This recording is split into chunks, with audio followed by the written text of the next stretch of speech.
అబ్బా మోకాలు నొప్పి. అబ్బా కాదు నాన్న, నీ బాధని నేను చూడలేకపోతున్నాను. ఒకసారి డాక్టర్ దగ్గర పోయి చూపించుకొని వద్దాం పోదా? ఎందుకురా డబ్బులు వేస్ట్? ఒక టాబ్లెట్ వేసుకొని బామ్ కొంచెం దిక్కుంటే అయిపోతుంది. ఏందో నాన్న, నువ్వు చెప్తే విననే వినవు. సర్లేరా పోదాం. అబ్బా మోకాలు నొప్పి తట్టుకోలేకపోతున్నా. నాన్న నాన్న, నీకు ఎన్నిసార్లు చెప్పాలా నాన్న? ఈసారి ఎవరు చెప్పినా వినను. నీకు పిలుచుకొని పోయి ఆపరేషన్ చేపిస్తాను నేను. కాదు నాన్న, ఎందుకు హాస్పిటల్ అంటే వద్దు వద్దు అంటున్నారు ప్రతిసారి? కాదమ్మా, హాస్పిటల్లో 10-15 రోజులు ఉంచుకుంటారు. అస్సలు నాకు హాస్పిటల్ వాతావరణం నచ్చదు.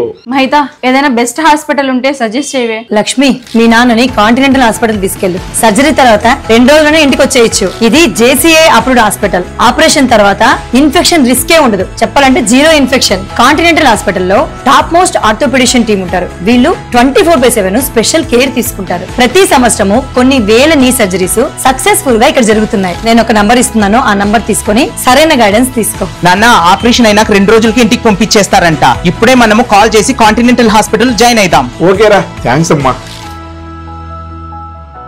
నిన్ను చూస్తాంటే ఇప్పుడు ఎంత హ్యాపీగా ఉంది నాన్న. ఆపరేషన్ వద్దు వద్దు అంటే ఆపరేషన్ తర్వాత ఎంత బాగా నడుస్తున్నావు చూడు నువ్వు. అవునరా, నాకు చాలా హ్యాపీగా ఉంది. ఇప్పుడు నా పని నేను చేసుకోగలను.